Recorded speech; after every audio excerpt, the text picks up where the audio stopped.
अब देखिए अगला क्वेश्चन है question number 4, some application of trigonometry का।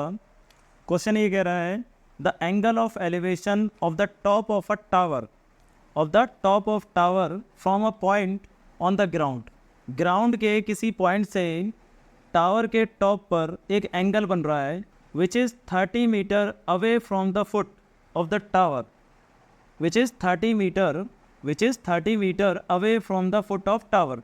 मतलब जो पॉइंट है वो 30 मीटर दूरी पर है। तो क्वेश्चन ये कुछ इस प्रकार से कह रहा है कि एक टावर है आपके पास और यहाँ से लेकर 30 मीटर की दूरी पर कोई पॉइंट है। तो यहाँ तक का डिफरेंस आपको दे दिया, डिस्टेंस आपको दे दिया 30 मीटर। इस फुट से from the foot of tower के फुट से वो कितनी दूरी पर है, 30 मीटर की दूरी पर है। और यहाँ से एक एंगल बन रहा है टॉप ऑफ टावर पर जो कि कितने डिग्री का है, 30 डिग्री का। तो एंगल ऑफ एलिवेशन हमेशा क्या होता है, नीचे की तरफ होता है।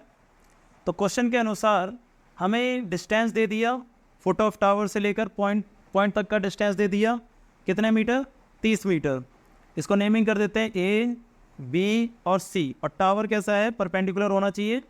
Find the height of tower, इसकी हाइट बतानी है आपको, ये हाइट बतानी है। तो हाइट जो हो जाएगी हमारे लिए क्या कहलाएगी, परपेंडिकुलर। वैसे ये हाइट है हमारे लिए और अकॉर्डिंग टू ट्राइंगल ये क्या कहलाएगी, परपेंडिकुलर। ठीक है। अब हमें परपेंडिकुलर निकालना है और दे क्या रखा है, बेस। तो परपेंडिकुलर और बेस से रिलेटेड कौन सा फॉर्मूला लगता है आपका, tan थीटा का, क्योंकि tan थीटा का रेशियो क्या होता है, परपेंडिकुलर अपॉन में बेस। तो हमें यहाँ पर दे रखा है डिस्टेंस फ्रॉम द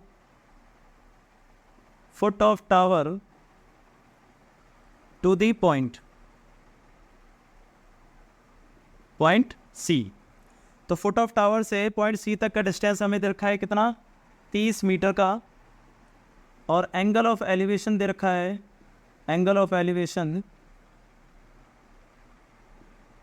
जिसे हम थीटा बोलते हैं वो दे रखा है हमें कितने डिग्री का, 30 डिग्री का।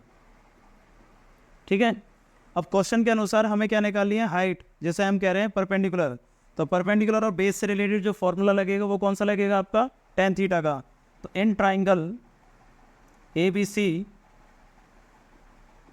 tan theta equal to perpendicular upon में बेस। तो tan थीटा की वैल्यू हो जाएगी 30 डिग्री। परपेंडिकुलर हमारे पास है ए बी, ये हो जाएगा हमारे पास ए बी। और बेस हमारे पास है बी सी, ये हो जाएगा आपका बी सी। तो tan 30 होता है आपका 1/√3। और ए बी की जो वैल्यू है वो तो हमें निकालनी है, तो ए बी की वैल्यू को एज इट इज़ रखते हैं। और बी सी कितना है हमारे पास, बी सी है हमारे पास 30 मीटर का। तो ये आ गया 30 मीटर, तो ये इधर चला जाएगा, तो ये 30 ऊपर आ जाएगा और √3 नीचे रहेगा। तो ए बी की वैल्यू आ गई हमारे पास 30 अपॉन में √3। बट हमने पिछली क्लास में बताया था आपको कि √3 कभी भी डिवाइड में नहीं आएगा, मतलब रूट की वैल्यू डिवाइड में नहीं आएगी। तो इसको सही करने के लिए आप क्या करोगे, ए बी इक्वल टू, इसको सही करने के लिए आप क्या कर सकते हो, 30 को क्या लिख सकते हैं, या तो रैशनलाइज कर सकते हो, √3 से √3 को रैशनलाइज कर दो, या तो 30 को लिख सकते हैं tan × 3 अपॉन में √3।